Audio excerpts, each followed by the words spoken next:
On behalf of Merlin's Lab, I'm proud to announce our newest supplement,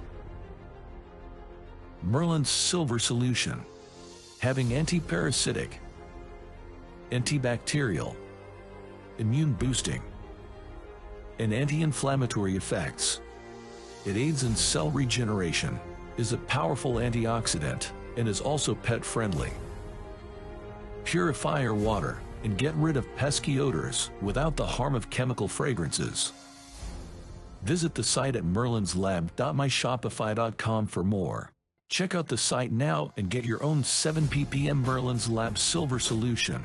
Use code JOURNEY2TRUTH for 10% off store-wide. We here at Merlin's Lab thank Journey to Truth for the opportunity to share this message with you.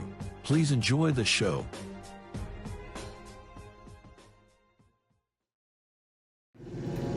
That's no moon. It's a space station.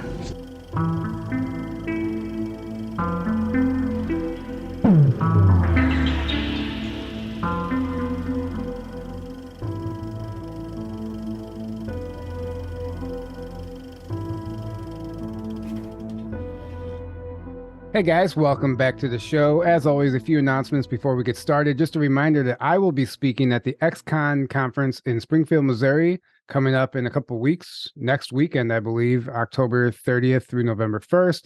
Tickets are still available if you'd like to come and hang out and join us. It should be a lot of fun. They're going to have a costume party for Halloween. I don't know if I'm dressing up yet or not, but tickets are available at unxnetwork.com. That link is below. And as you guys may know, we have announced our conference. I'm in the process of building a website now, so tickets should be available soon, and we'll be making all those announcements as far as details go very shortly, as soon as all that's ready. But Rebels of Disclosure is the name of the conference, and that's the theme anyway. And the dates are May 13th through 16th in Grafton, Illinois, at the Pierre Marquette Lodge, the same place it's been the last 2 years. And we're really excited to start putting our energy into that and promoting that. And we can't wait to see you guys all there, even though it's way early. So, and one last reminder, don't forget, you can check out our webinars on our Patreon. We just finished our 2-part Hollow Earth series, over almost 6 hours of content, probably, or no, almost 5 hours of content. I'm sorry. About 5, probably, yeah. Anyway. It was great. We have some great feedback, and your support means everything to us. It keeps us going. So we appreciate everyone who's signed up and is a loyal Patreon. And the Patreon link is below, and you can check those webinars out there. Tonight, we are joined once again by our friend Daryl James. He's been on the show a number of times by now, and he spoke at our very first Secret Space conference. And Daryl and I have become friends over the years, and we've been talking recently, and he has some really interesting things to say in regards to Israel and things that Robert told him back in, I believe, 2005, and even some new memories surfacing about life on the Japanese world. And I would really want to get into what life was like on the German breakaway civilization, that planet. And we can just go wherever we would like, but we're happy to have you back here, Daryl. Welcome to the show. All right. Thank you. Good to be here again. Yeah. So first of all, how you doing? I'm great. That's great. Awesome. Yeah. Autumn's the best time. Yeah. Fall's the best time in Florida. It's just so hot all the time. Right. Oh, right. yeah, for sure. So the other day when we were talking, you had mentioned something about Robert telling you about Israel. It's perfect timing to kind of discuss that and share what he shared with you, just because of what we see happening right now.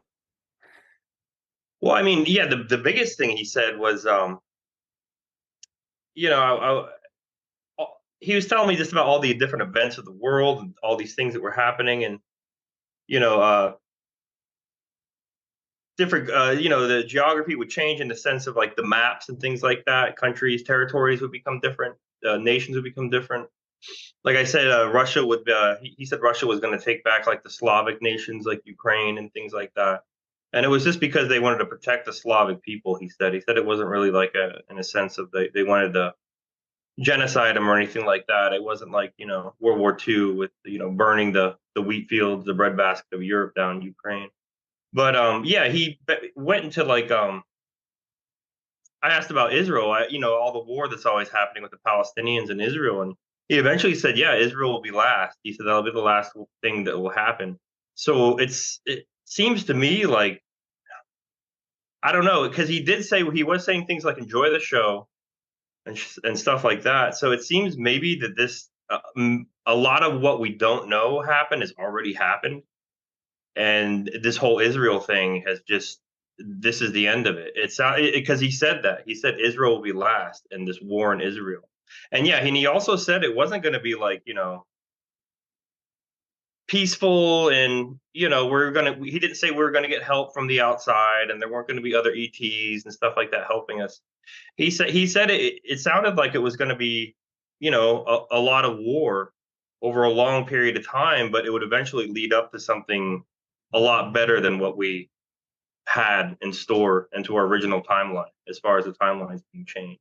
So I mean, yeah, this war is happening, and I don't know. He really didn't go into great detail about it, but he just said Israel will be last, and all these other nations are starting to get in. They're threatening you know, to get in if Israel escalates any further. So I don't know. And he said that like, the negative, the Satanists, whatever you want to call them, they were going to like try to start a nuclear war, World War III, things like that. But he said like the positive won't let them, because it's just like it seems like they're in control, but they're not, and they're just letting them do all these things to show us what they had in store for us, like to show us all the carnage that was going to take place if somebody didn't step in and stop us. Right. So Right. just for maybe a new listener, can you just let the audience know who Robert is and why he was even sharing this stuff with you? I know the loyal fans know, but maybe just kind of briefly run through that. Yeah, he was the executive officer of my last command. I was stationed in RAF Saint Mawgan. It was called JMF RAF back then, Royal Air Force Base. And yeah, he said he was from the year 2580. He told me he was around 400 years old. That's how many times he'd been age regressed, 17 or 18 times. That he came from an original timeline where everybody looked like Mike Pence, is what he told me. Yeah, black hair. He said everybody had black hair, usually brown, sometimes blue eyes, kind of like that turned up nose, that constant like scowl that Mike Pence has. He had Yeah. that constant scowl. He said everybody had that kind of scowl. Everybody, all the women look like Mike Pence's like wife and daughters. Even the daughter with blonde hair, you could tell she has that hair where it's jet black, and she dyed it, bleached it blonde. So it has like that orangish kind of color that happens when you try to bleach blonde and jet black hair. Yeah, and he told me this stuff because he was looking down my timeline. In other words, like uh, looking at my future. He told me he was genetically augmented in the womb to have like a very high IQ, to be very psychic, to be very telepathic, things like this. And that, yeah, he was just making sure that I wasn't going to kill myself, is what he said, because he said that most people kill themselves within the first 6 months who have memories of the 20-year and back. So he was pretty much just looking down my timeline to make sure I'd be okay. And then he was telling me things, not only because I took part in a lot of these things he told me to help these things transpire, but he also said that, it was like a way to like let me know this isn't just something you're imagining. This isn't just something, you're not going crazy. Like these memories are real. Even though he kind of said like, this isn't you.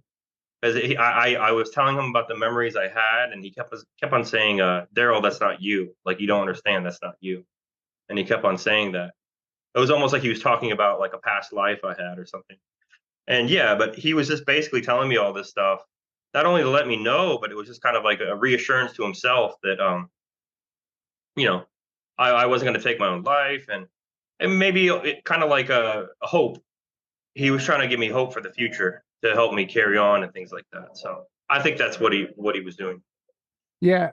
And you mentioned on the phone to me that he told you because he looked on your timeline and he saw that you weren't going to talk. He knew that you wouldn't open your mouth.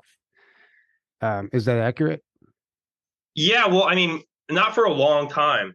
I remember like being in the break room after he told me all this stuff, and I was like leaning against the wall, and I was just like, this guy told me I was like a king for a while in some world. He told me that Michael Jackson's going to kill himself and a couple are actually die of an overdose. I mean, but they actually murdered him in a couple years. It was just the different things he was telling me about, all these events that would transpire in the future. And yeah, he knew, like, he was just able to look at my timeline and tell that I wasn't gonna like say anything while I was stationed at that base, which he said is a good thing. Like, I didn't tell anybody. And even though I was tempted to, of course, but yeah, he I remember when I was leaving the office, he said, and it was weird. Maybe he was doing this because he was a higher density being, and he did it on purpose because he was pushed our. No, actually, the world he came from, the year he said the Earth was already fifth density by the time he came into 2580. So he didn't have to be artificially pushed up into fifth density like I did. But he said, as I was leaving, he said, "You're not going to remember this." And I like stopped, and I said, "Yes, I will." And then I walked out of his office, and he yeah, and it was almost like maybe a suggestion he was kind of putting into my mind to kind of almost help me cope with this, because higher density beings, they can kind of see the long game. They're better at like seeing what's going to happen in the future. How even though this may seem cruel in the present, how can we help this individual or these individuals cope with this until the eventual outcome happens? And I think maybe that was like a way for him to help me. And I also remember like something I said to the commanding officer, which was kind of funny, and I don't think I've ever brought it up. So after I saw the XO, I saw the CO, and CO was the guy I called Stick, and because I thought he was a stick in the mud, I called him Stick on their world and on this other world I was on and everything, and we didn't like each other. Everything I did, he just he didn't give me any credit for anything. I remember Robert said it was because he was jealous of me, because he said they didn't accept him the way they accepted you, and that made him jealous of me. But I came in and I was all very, because Robert just told me all this stuff about how I knew this guy and everything like that. And I came in and I handed him my paperwork for my discharge papers. When I first walked in, he looked very like scared, almost like surprised, almost like wondering if I remembered him, because Robert told me that they were he only spoke to me telepathically, and I asked him why, and he said that the Master Chief, who was an off-world German, and the CO, who wasn't, but he just wanted to listen. He said they were listening in. He said and he pointed at the phone, and he said the phone's on speakerphone, and they're listening to our conversation. That's why he didn't want to talk out loud to me. And I handed him the paper. He signed everything. And I said, "Thank you, sir." And I just smiled, and I got to the door, and I kind of put my head up so I knew my voice would bounce off the door. And I said, "No hard feelings, huh, Stick?" And I turned around and I looked at him. And this had to do something with Aquino, with being tortured by Aquino in the underground caverns. I turned around and I looked at him, and I said, "Not so high and mighty now, are you?" And I just like walked away, and I said, "No hard feelings," and I walked away. But yeah, that was something I did to the commanding officer before I left, which is, I don't know, something I never really brought up. I just let him know that I knew what he did to me, and I remembered him. Right. They're probably not used to that. They're used to people being essentially mind wiped and probably not remembering anything. Yeah. Oh yeah. Yeah. And but like I said, if the XO hadn't told me these things, I probably would have thought it was all in my head, and it probably would have, like, in the long run, hurt me. And I'm glad, he did tell me these things.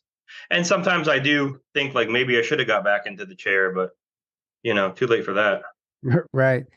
You mentioned to me one time that just working out at the VA gym in Florida, you overheard other veterans talking about the programs, which I found extremely fascinating. Yeah, it's actually a guy who lives down the street, in the neighborhood, I don't know, a couple blocks from me. And he looks like Mike Pence. He's got like the pure white hair. He's got black eyebrows. And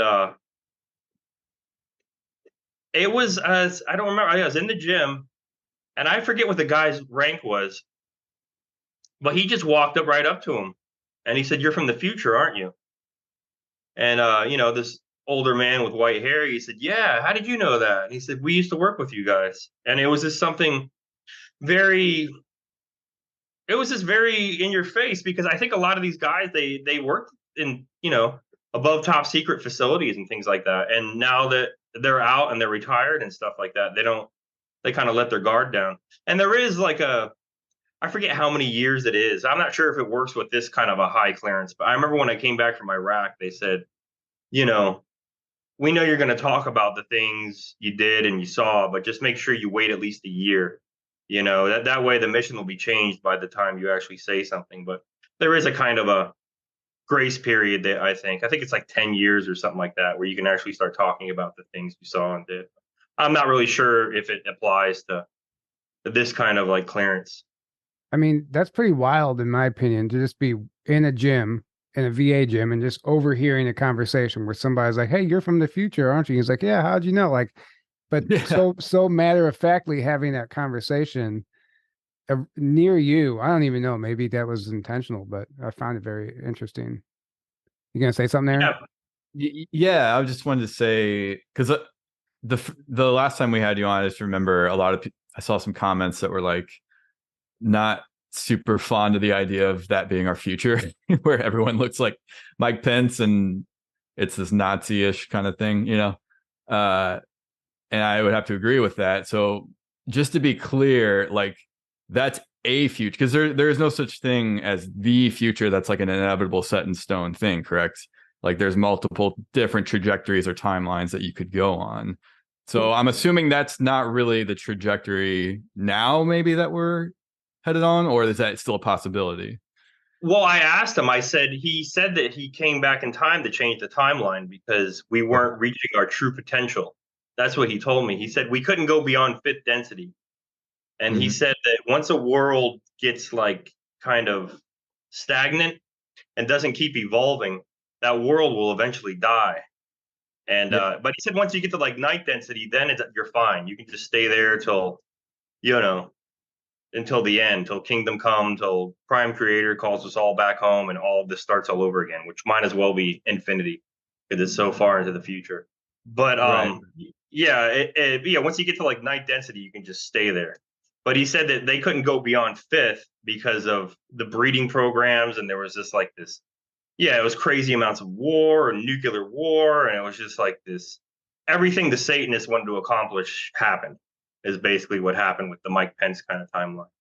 Yeah, and they had poisoned themselves so much and so much destruction that they were stuck now, basically. They could not reach like a higher spiritual enlightenment to be able to ascend any further. And and I asked him, I said, well, was your mission successful? And he said, yes. And I said, well, what about your parents?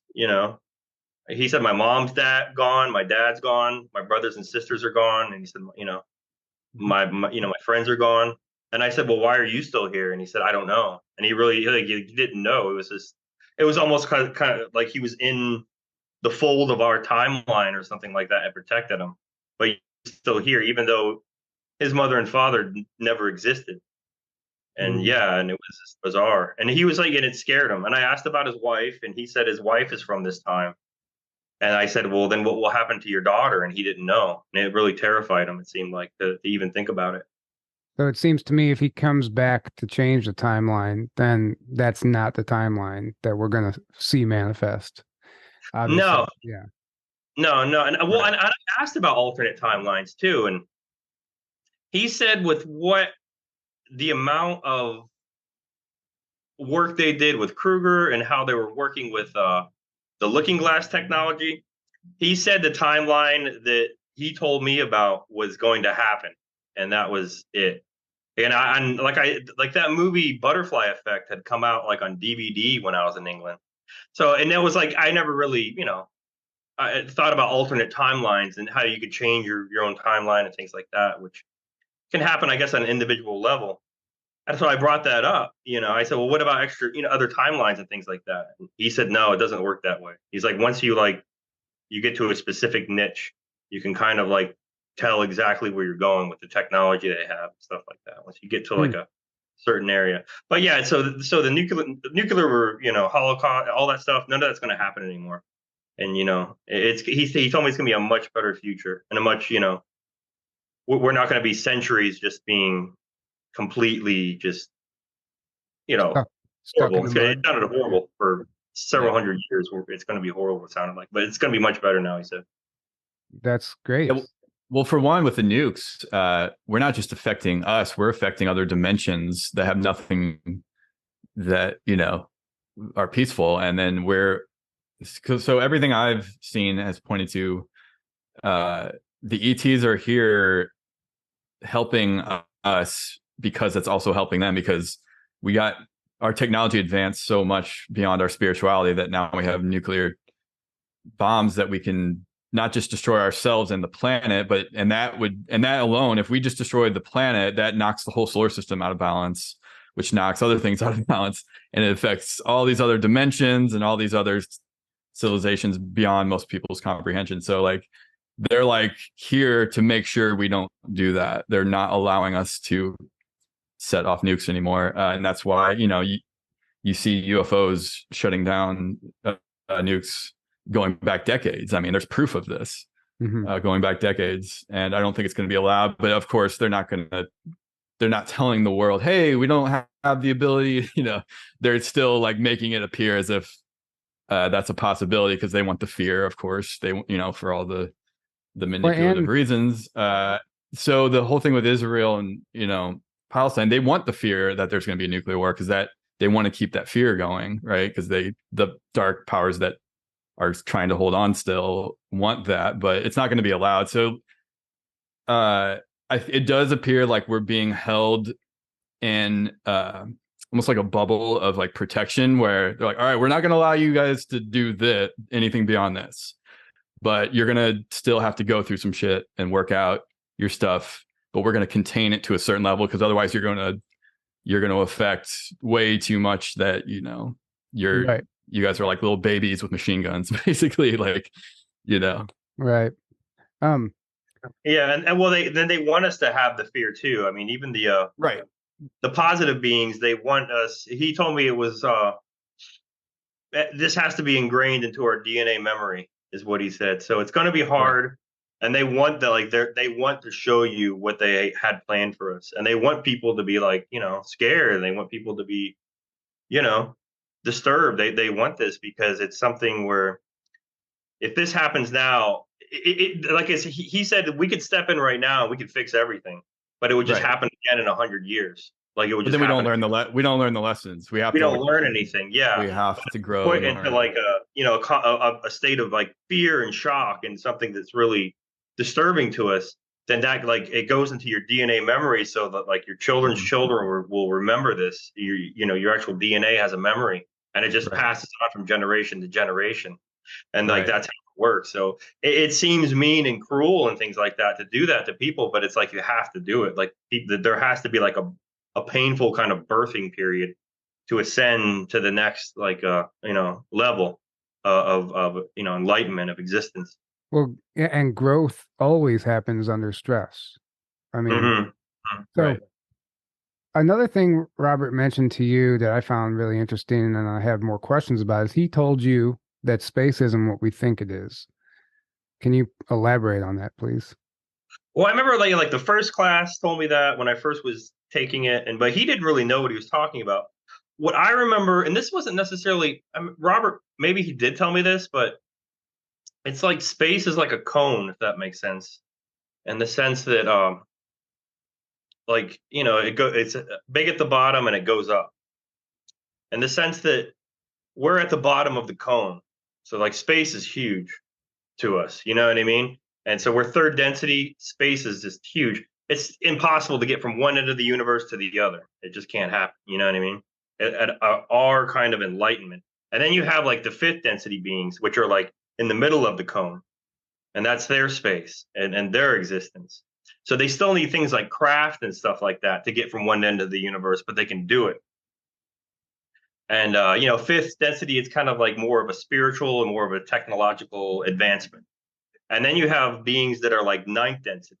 And he told me that ninth density was the highest that they knew of. That's what he told me. He said even ninth density beings don't know anything higher than ninth. He said there could be.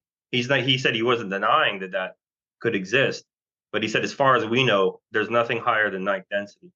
And ninth density beings pretty much are at the very tip of the cone. So they just have to like walk out their front door and they're on the other side of the universe. So that's like, it's like the higher enlightenment you are, the higher you up on the cone, the smaller space becomes, if that makes sense. Because Right. I remember things like, Arcturians, like the people, the beings with like the deep blue skin, they were like ninth density, and they would like appear on our ships sometime, just appear, and there was like nothing, nobody could do. Like they were just beyond all the technology and stuff, and nothing could stop them from doing that. But they were peaceful beings, so it really didn't matter.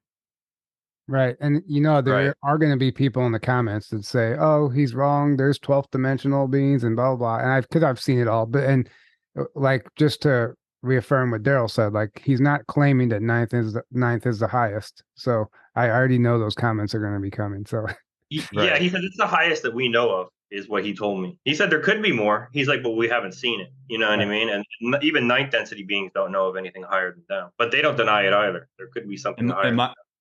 Right. And my understanding is that the higher up in density you go, the more experience of oneness you have, because it becomes more obvious and apparent that we're all one and we're all connected to not just each other, but everything, the whole multiverse, right? Because we're all God experiencing itself. Everything is the same energy, just in different manifested forms. So that's why it's really just pure stupidity to hurt something outside of you or someone outside of you, because you're hurting yourself, because there's no separation. In the third density, we just have the illusion of this supposed separation. And so we're in this like very illusory dense state where it appears as if we're separate. It appears as if I can affect you and then it has no consequence to me. And that's why fear can be so rampant here, because you fear what you don't understand or know when you're at this lower level of awareness. So that's when wars and all the rest of it that we see, and then that just creates, that energy just feeds and creates more of the same. So what you feed into creates more of the same. Well, we're learning the lessons. It's like things are going to keep repeating until you get those lessons. So it's like you keep feeding into the energy of fear, lack, separation, anger, hatred. You're going to keep getting more and more and more of that. So that's what we have to learn. That feeding into that energy does nothing but you get more of that. Right. And that's what karma is. Karma is just energy. It's just the natural law of how things work in the universe, because all is one. So what you put out is what you're going to get back. That's just how it's going to work, Yeah. And he said that, because I remember like the kids in the underground base, and I really didn't understand his part in it. But I just remember that. I remember him describing what the kids were used for adrenochrome harvesting and how they're tortured and things like that. And I said, you're going to hell for this. And he said, there is no hell. And he said, if there is a hell, Earth is it. He said, Earth is hell. He said, we're being artificially kept in like a lower density. Pretty much there's no other world like us left. There were other ones like us, but they were already freed.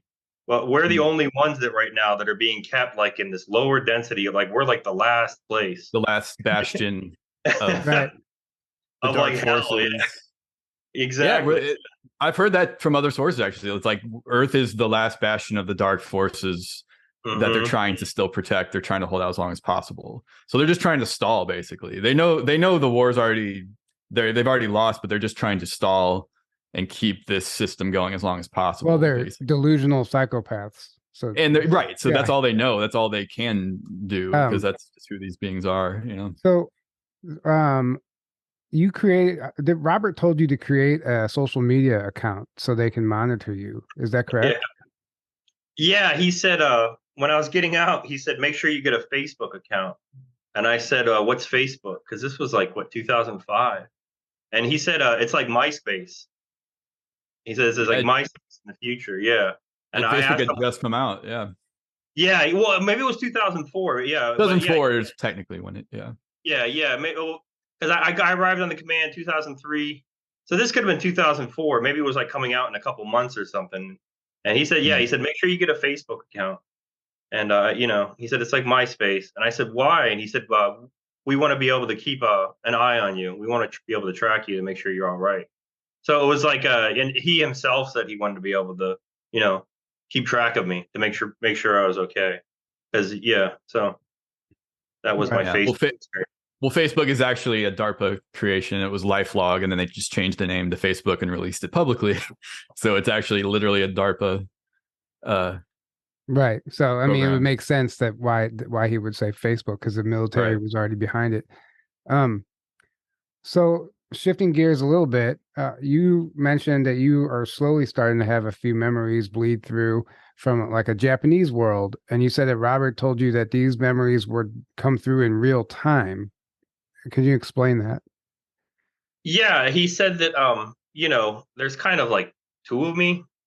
The one up in the program, the me right here talking to you right now.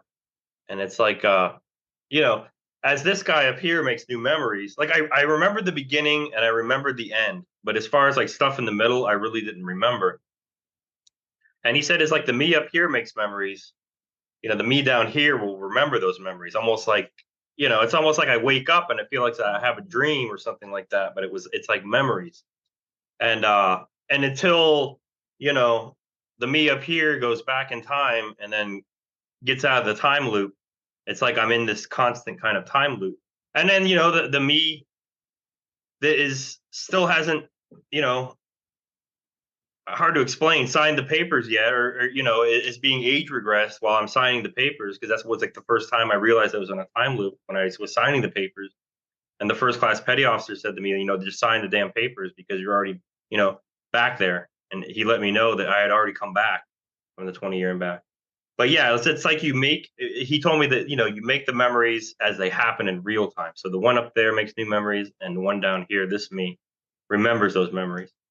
And yeah, I remember, being on a Japanese world, and it was, I remember it was very like Blade Runner, I guess you would say. It was very, what is that called? Like, I wouldn't call it steampunk, but it's like cyberpunk kind of thing. But it wasn't like in the sense that it was like everybody had implants and stuff. It was in the sense that advertisements just kind of appeared in front of you and things like that. You would just be like walking, down the sidewalk, and it would just be like, like a woman would just appear in front of you and try to sell you something.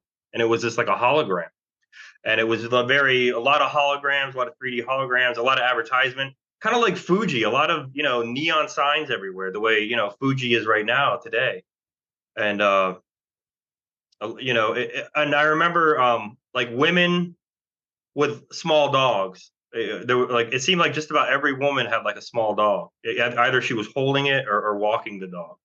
But yeah, like I just remember just, a hologram of like women would just appear right in front of you and start speaking to you in Japanese. And yeah, like that Wow. was like, yeah, So this it was is very, fairly recent. Like, yeah, this was like a month ago. Yeah, that I kind of realized that I was, on this Japanese world. And the military they dress very much just like they did in World War II. It's kind of like the way the Germans do. They wear that high collar and stuff like that. Just like you think of like the Japanese officers of World War II, like in their secret space program, they wear a very similar uniform to what they wore in World War II. And yeah, it was just, and yeah, that's what I remember that right now. Yeah. and And I also, I'm sorry, he said that I remember Robert told me that the 20 years they gave me a 3-year extension is what he said, because I was in like the Dark Fleet, which really wasn't supposed to happen. I was supposed to go directly into Solar Warden. So they kind of like awarded me like an extra 3 years, but then they didn't send me back a year early, because I kept on saying, I still have a year. Like, you're not supposed to send me back. I still have a year. Because like I said, I can remember the beginning and the end, but not really. And I remember that at the end, me saying that. And yeah, so hopefully this coming up spring, I think is like my end. So I think that's my end, because that would be an extra 2 years after the 20. so you're at the end of you're in the extra time, overtime. Yeah, I'm in like the extension they gave me because of the mishap that happened in the beginning. I guess they felt like they would award me an extra 3 years. And there's no recollection as to where this Japanese world might reside. No, that's how my memories are. They're not really like, they're like, situation scenarios. Me walking down the street, me having a discussion with someone. As far as actual, I remember the technology, some of it. I remember how the ship worked. I remember the ship was basically just worked with a telepathic bond, so it wasn't really like a lot of, buttons and things like that. You really weren't piloting it in the sense that you were controlling it through, a different kind of like, the way it, the interface was just, it was telepathic. It was just complete. It was like an extension of yourself. It was almost like you became kind of part of the ship. And there was like a very large smart glass pad like on a swing arm, and you would use that for like docking and like departing and things like that. You would use that to when you're docking onto like a space station. They have like space stations outside of worlds because something that big can't land.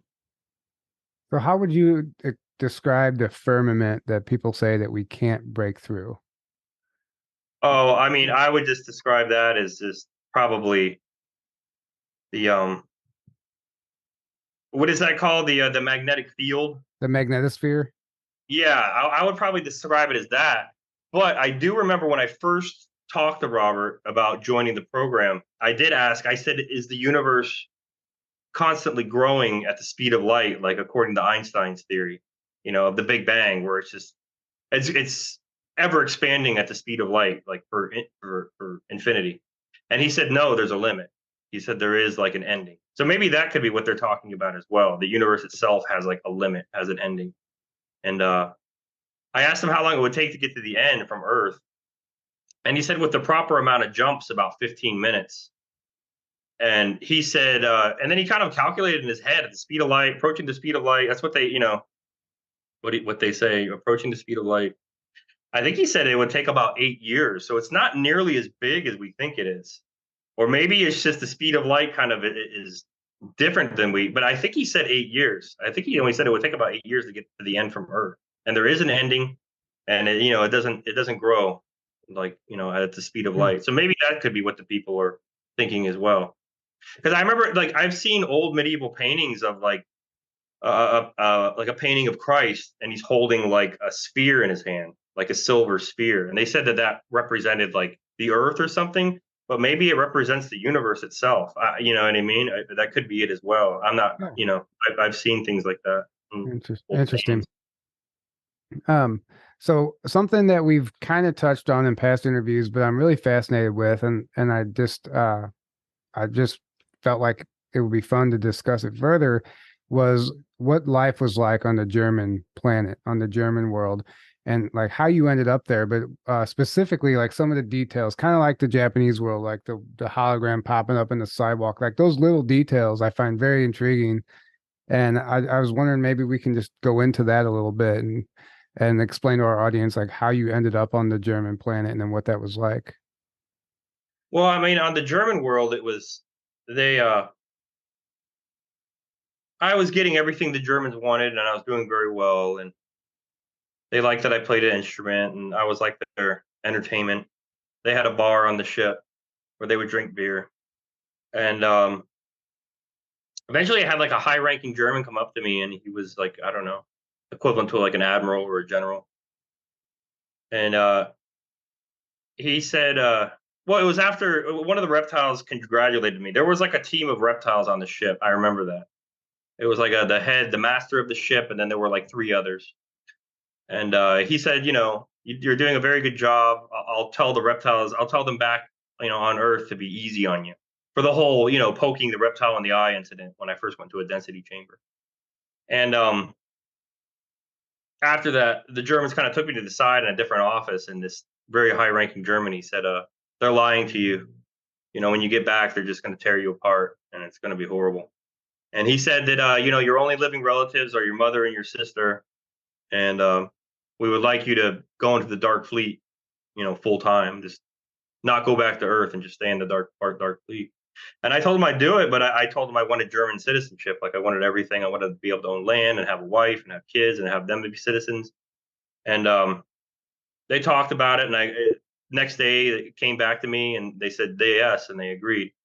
So I got almost like a kind of like a green card to kind of be on their world. Like It was notarized, like a notarized paper. It was like one from this high-ranking officer and one from like the mayor of this town, and I think it was like New Berlin, I think is what it was called.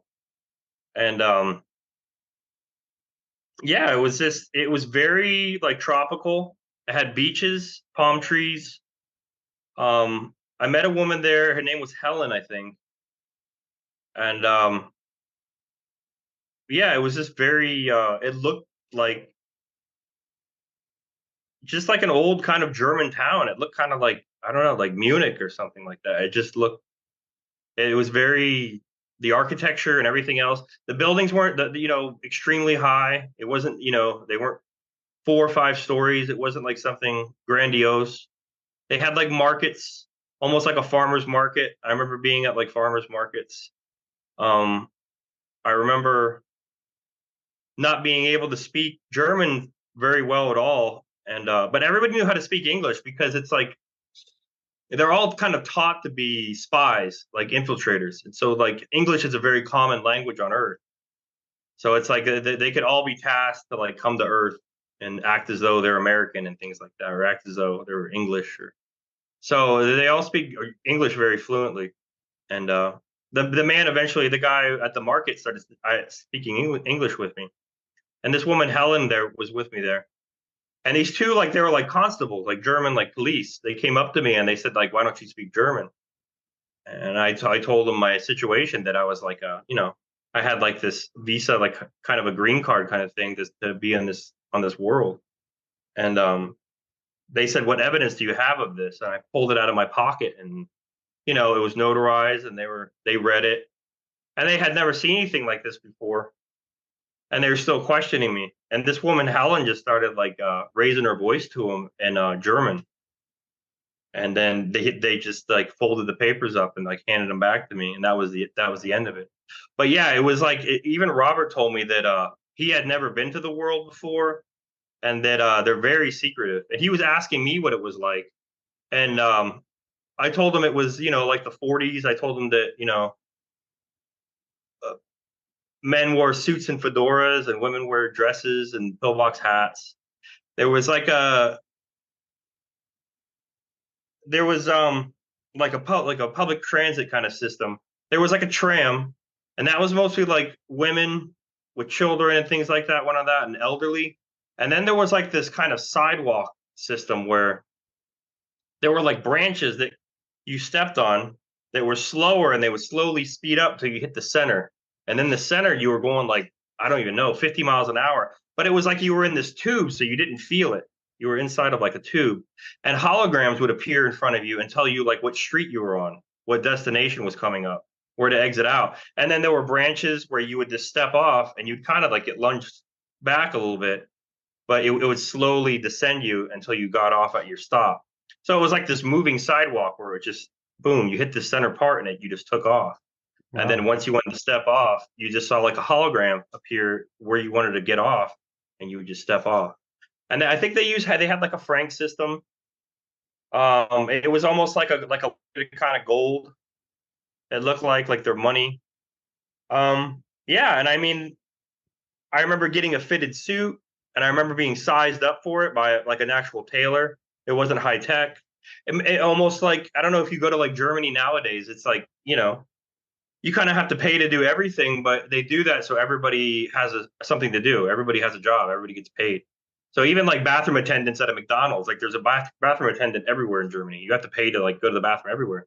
But they do it for the purpose of giving everybody, a job, something to do, something to be paid for, something to fulfill their life. But yeah, it was kind of like that there too. Even though they have technology, I'm sure they could just size you up. There was still a tailor there that used measuring tape and everything like that to get your suit size.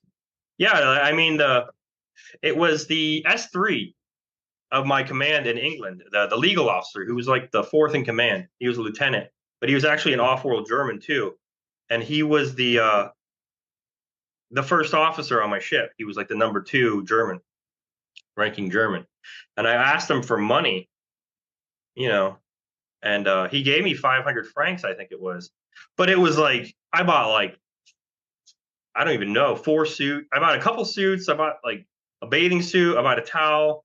I bought all this stuff, and I still had like 300 francs left over, so their money went very far. It was a lot further. So it was like, probably like what the 20s were like or whatever. It was like a Right. booming economy. That's incredible. I mean, that's the type of details that you just can't make up. Like it's just Yeah. so fascinating to me. And so how did you end up getting off of that planet? What was that process like? What happened? Wasn't there like some dinner or something? Oh, right, right. Yeah. Well, I was with Helen and the guy who was the S3, who was the first officer. Um, he invited me over to their house for dinner, both of us for dinner. For he had, he was married and he had two sons, and even the kids wore like, very old fashioned stuff like knickerbockers with the knee high socks and all that stuff. They wore stuff like that, and they were talking to me and they spoke English very well as well. His two sons, and it was like very old fashioned in the sense that they ate in the kitchen. They had like a kids table in the kitchen. And they had one of those doors. I remember that very well, like the padded vinyl doors, like a restaurant door that swings back and forth when you go in and out of the kitchen with the small glass, window in it, Right. circular window. And yeah, and we ate outside, and the kids ate in the kitchen. They had a small like kids table, and they ate in the kitchen. And I remember the wife said something about the reptiles, negative about the reptiles, and said something like, "I can't stand them. I hate them. I can't stand them." And I kind of was just quiet because it was almost like you were in this kind of prison mentality in the sense that you were like almost like in a prison camp where it was like in Korea or something. It was like you felt like they had such control of their life that they were able to step into your mind. You know what I mean? And know what you were thinking. So it was like you never like judged the reptiles. It was very, you never had bad thoughts about them. You tried not to. And he said, it's okay. We don't like them either. You can speak freely. And I just told him, I hate them, because they hate themselves. You can just tell they hated themselves. And that's why, they hated everything else. And yeah, so I was just open about how much I hated them after that. But yeah, I thought it was very strange that the off-world Germans just openly didn't like, they despised the reptiles. It seemed like they maybe got into a deal they didn't understand they were getting into. Probably whenever they left Earth is what it sounded like. Like, Wow. they Yeah. didn't know So they were gonna. eventually they are like, Yeah, aligning with Draco is a very bad deal, and they probably had no right. idea. Yeah. It's too late. Yeah, yeah. And I think that's how they got their world. Because it's like one of those things where like if you're loyal to the Draco, then they'll give you things. Like if you prove your loyalty, they'll give you things. So that's probably where they got their worlds from. I think they had more than one, the off-world Germans, but yeah, and they didn't like it. And there was also like there seemed to be a breakaway as well with the Dark Fleet, where the Dark Fleet themselves maybe be with Kruger or something like that. Because I know Kruger is like a Germany from um, an alternate Earth. There's like um, I think they told me there was 8 different universes that we know of, and they have the technology to be able to go into different universes, which we don't have that technology here. Because how I remember it is it's almost the same thing with the other universes where the Germans use the Vril Society, the women with the very long hair that could channel and things like that. They get positive ETs. The positive ETs offer them karmic weapons, is what they call them, which is like say Berlin's getting bombed, it would send the bombs right back up and blow the plane up. So it would immediately stop the war. It would be a suicide mission for everybody. Mm-hmm. But the Germans from like our world, they didn't think that was enough, so they denied them. So then negative ETs came, like Greys and the reptiles, and they offered them like offensive weapons. And the whole point of World War II wasn't to be won by the Germans. They were just trying to delay as long as they could to get all this technology. They not only got from, the Draco and, where they were told to dig in Antarctica and things like that and get it to South America as quickly as possible. That's what I believe World War II was actually about, just to hold the Allies off long enough just to get everything there. And Sounds about right. but yeah, but this Kruger world, they immediately went with the positive ETs. They took this technology and they worked with, like, the positive ETs, Pleiadians, and things like that, and they developed a technology that was able to go into different universes. And we don't no being that we know of in this universe has that technology. The reptiles don't, Pleiadians, nobody that we know of has that technology. Kruger has it, and with these other ETs they work with, and they're trying to get all of these universes that they know of on the same page. They're trying to help everybody out, get them all to their fullest potential to eventually fight the AI. And the AI is like, they have this technology too, as far as we know, and they're going into different universes and corrupting these universes. And that's what, like, the Draco use. They're filled with the AI, and it's in a different universe, so we can't fight it. So it's really like it's impossible for us to fight, but they can, but they can't do it on their own. So they're trying to get all these other universes together on the same page to just go after the AI all at once. And that's as far as, like, I can tell what's happening with that and what Kruger is. And so there is. I remember talking to the lieutenant, the doctor, on the base, and I was doing, like, my final physical before I checked out of the military, and I saw him, and he was an off-world German, and he started talking to me, like, telepathically immediately. And I said something like, I was mad. I didn't really know what was happening, and I just knew I hated the reptiles. And I remember I called to the Germans and stuff. I called the reptiles their gods whenever I got into, like, with the Pleiadians and stuff like that. And he said, it may seem like there are gods, and I said, no, they're your gods. He's like, you don't understand. And then he said, like, we're helping you. Like, I hope you know that. Like, we're helping you. We're helping Earth now, is what he's told me. So it almost seemed like that there was, like, either he was part of Kruger, then I didn't realize it, or he was part of the Dark Fleet from our universe, and it seemed like there was, like, a breakaway, like a rebellion against the Dracos and the Dark Fleet itself. Wow. Uh, that's so incredible. This information, I can listen to it all day. Just sitting here, like, hearing what's just these firsthand stories. I just absolutely love it. So whenever you were going back to getting off the German planet, like, you eventually, like, while you were there, that was when you were technically part of Dark Fleet. And then weren't you, like, saved from that situation? Well, yeah, I mean, I didn't really see it that way. That's like something complex about how it kind of works is, you know, I was kind of like I was like a nominee, I guess, a select, like a Dark Fleet select, I guess you would say. I wasn't officially part of them yet, but I was kind of like selected to become one of them. This was something that really didn't happen a lot, so it was kind of new. So I was still kind of like in a probationary period, is what I was with them. And I had their uniform. I wore the uniform they wore, and I was part of them. And yeah, it was just eventually we got to the first officer came up to me and he said, we're going to see the ones that we've been fighting, and we're going to see them, and they're not going to attack the master, which is like the head reptile. He said, but just make sure, just in case, protect the master, at all costs. And I said, yes, sir.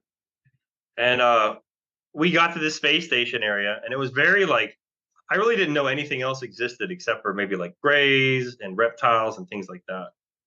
And yeah, when we got into, like, the space station area, it was like a United Nations kind of thing almost, where different ETs and things like that would talk about, I don't know, peace treaties or negotiations. Trade was big there. ETs are big on trade. And yeah, I saw it all. I saw, the Lyrans and, the cat beings and the canine beings, and most of it was small. A lot of the things you saw were very small, and like maybe only a foot tall. And it was almost like an unspoken rule where, like, the taller beings like us kind of walked very slowly, so these smaller things could kind of weave in and out of their legs, and they were just running around everywhere and looking around. Most of the stuff wore, like, robes. Most of it wore robes. Most of the beings you saw wore robes. And yeah, it was eventually like a man and a woman, Nordics. And I remember Robert told me they were called Tijetans, but yeah, they were Nordics, and they came up, and the master came up, and we were just standing there, and it was like, the commanding officer, the executive officer of Dark Fleet, and myself, and I was somehow involved in this, and I didn't know what was happening. And they were speaking to each other. First, it was the woman. It's kind of like how negotiations happens. First, the woman comes up, and she kind of like, you know, compliments them and things like that. And it was something to the effect of, the property belongs to us, and it does. And you took this property from us, and you broke the contract. And the reptiles argument was, we've invested so much time and resources into the property, it rightfully belongs to us now. And then the man came up with like a smart glass pad, and he showed him like the exact contract. And he said, like, if you don't return the property, this will be considered an act of war. And the reptile read like every line, put his hands behind his back, and read every line on the smart glass pad. And then he just kind of threw his hands up and just walked away. And the commanding officer ran right behind him, and the executive officer was still standing with me. And the woman came up to me, and she said, "You're coming with us now." And I looked at him, and he nodded his head. And I looked at her, and I said, "Can I get my things?" He said, "Yes, hurry." And I grabbed my things. But yeah, that's how it was. It was like I was still property. I was still like a slave. You know what I mean? Even with the positive beings.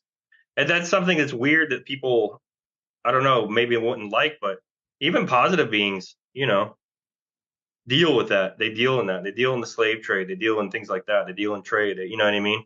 I had no say so. I had no rights still. So I had to go with them. Even though I was engaged in everything else, trying to start a new life, I had to start all over again.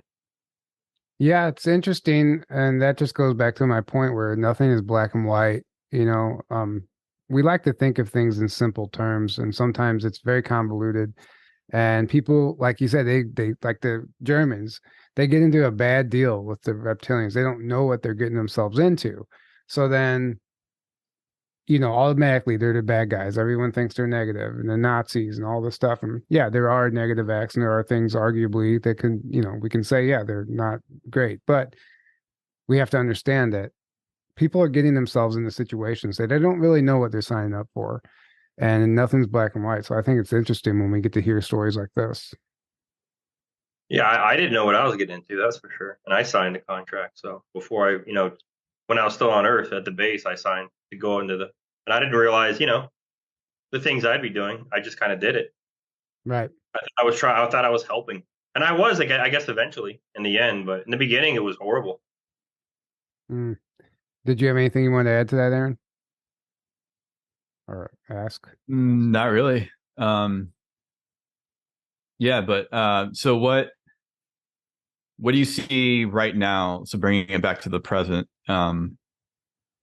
like, does it look like we're on a good trajectory right now, as far as you can tell? It's just things are going to be chaotic for a little while before they start visibly getting better. Well, I just know what you guys know, in the sense that, I mean, was it General Milley? They finally got rid of that guy.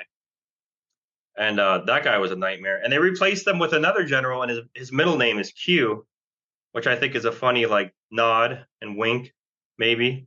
Mm-hmm. And I mean, it's just, geez, man, the Bidens, isn't Joe Biden like being impeached, basically? Like, they're going through a trial and things like that to impeach him.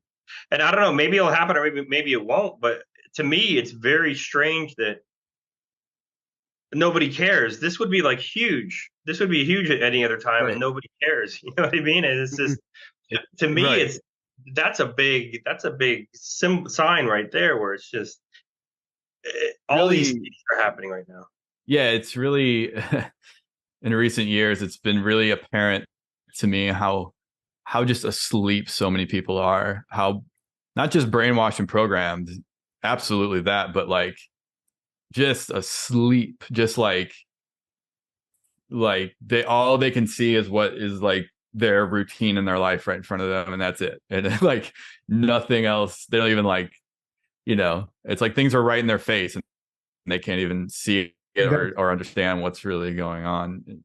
Yeah, I think that's from a cocktail. But I think there's what's that? I was just saying, I think that's from a cocktail of drugs and poisons. I mean, you got the air, the water, the Right. food, and eventually you're literally being mind controlled, and Right. you get to this frequency where everything's about instant gratification, and people are looking for that, those dopamine hits, and the attention span is shortened. So even when you do present the truth to these people, in 15 seconds they forgot about it because, oh, look, a squirrel, Right. Like they're talking about governments are now literally coming out and saying, hey, UFOs are real. We found ET bodies. ETs are real. They're here. Like this should be the number one thing on every news, number one thing talked about on the planet. But what is like most people are just like, oh, cool. Okay, whatever. Let me just go back to my job and well, the news isn't helping either, though. I mean, the news isn't telling anyone anything. This is stuff. The news isn't telling anybody. I mean, it might be like on like a little snippet here and there, but it's they're part of the cover up. They're part of it too, right? But it's still out there, really and it should. That's what I'm saying. It should be on the news more. Like it should be, but like but then most people, even when like I try to talk to the average person about this stuff, their eyes glaze over and they put up this wall like, oh yeah, that sounds like BS to me. That sounds like fantasy, whatever. It's probably not true because they haven't heard it on the news, because they weren't taught it in school, because their parents didn't teach them. It's like people have this like expectation of like truth is going to just be handed to me on a platter. It's like, that's not the world we live in. And if you can't understand that, you're still super asleep. You haven't even begun. It's but it's not their fault. We're born. It's not their fault. We're born into this mind control. Right. And everyone's at where they're at, but it's like, it just shows you how long of a way to go so many people have. And it's like, I'm curious how things are going to play out when you still have so many people on the planet that are at that level. Like, do things have to get like really, really bad to like jolt them awake? Or like, I'm just curious, like, how is this going to play out? I don't think anyone has the answer to that. I mean, I was actually told that like they thought like Europe and stuff is more on the ball, but like Robert told me, like the United States, this is kind of like, I don't know, maybe demoralizing, but it's going to happen anyways. But they kind of wanted the awakening to happen more in America. It's happening in Europe and the rest of the world, but it's not happening so much in America. So America kind of has to be like kind of pushed through the door, like American people in general. We've just been, brainwashed for so long. And he's like, yeah, like the United States, they're not really, it's not unlocking what they hoped it would unlock in them. So they kind of just have to just shove them through it. While the rest of the world, it's working for them, but for America, it's really not working. But whether we like it or not, this is happening in the sense of like we're gonna go into a more enlightened form of just consciousness. Our consciousness is going to be raised, whether we like it or not. We're going to get our butts kicked. Yeah. If we're not, do things happen in your life, Daryl, that might be indicators that Robert or somebody else is watching you still, is monitoring you still? Do you ever get indications of that? I mean, except for the incident where I had with like that grill and things like that, which I talked about in one of the past videos. I mean, that was a big one. I mean, if you want me to go into that more. I just meant like, are you ever just driving down the street or something, like something will occur in your daily life where like it's like a nod, like them just letting you know that, we're still watching you? I mean, no. And that's like really maddening for me in that sense, where I wish somebody, I wish that they would. But yeah, I mean, maybe it's for my own protection. Maybe it's for, I don't really know. Maybe I couldn't say, but I'm not a channeler. I don't really talk to them. I'm not. I don't talk to the Pleiadians. I don't really talk to Robert. I mean, when he was looking down my timeline, he said there were instances when I was present with him in the office where he kind of like stopped me. I was trying to talk to him, and he said, "Wait." And I said, "What?" He's like, "You're talking to me right now." So maybe like I am, but I don't really know it. It was almost like he he kind of like, there were times where I was kind of speaking to him where I realized he was there. And sometimes maybe I think I do it, but it's just like, I'm not sure. I mean, I have doubts, you know what I mean? I mean, he did say that, you know, we're behind schedule. As far as when he was looking at my timeline, he thought things were going to happen quicker, but you know, through what he saw through looking glass technology. But when he was in my presence looking through my timeline, he could tell that we're about 2 years behind schedule, is what I think he pretty much told me. And like I said, he said that, you know, the negative beings, they can slow things down, but they can't stop it. Like it can't be stopped, but it can be prolonged. And I think it's being, yeah. That's all they can do. Yeah. Right. But they can only do that so much. And then it's, yeah. Well, this has been incredibly fascinating once again. Is there anything else that you'd like to share with us, Daryl, before we start wrapping this up? No, I mean, but just have hope, you know, have a positive view. I mean, I think positivity is very good. It's always good to have a positive view. You know, where you know, where there's life, there's hope. I mean, that's something, you know, like a Roman general once said, or a centurion. So, I mean, never forget that. That's like very important. It's always good to have hope. Yeah, I agree. Well, thanks again for joining us. And it's always a pleasure to have you on. And I'm sure, you know, one day down the line, we'll be doing this again. And, you know, keep it up. And we appreciate everything you're doing right now. Sharing this stuff is important. It's crucial. And we have to, you know, the secret space program topic in general, they're trying to sweep it under the rug, and we have to keep it alive. You know, they want people to stop talking. So just by you doing these interviews, it's actually, I think it's doing more for the timeline than you might realize. So thank you. And yeah, thank you guys all for tuning in. And don't forget to go check out our webinars. If you haven't, that link is below. And I hope some of you guys might be coming to Springfield and seeing me at the XCon. I'll be speaking there, sharing some of my stories and some new stuff I haven't told yet. So if you're interested, those tickets are below on xnetwork.com. And that being said, have a great evening. We love you all, and good night.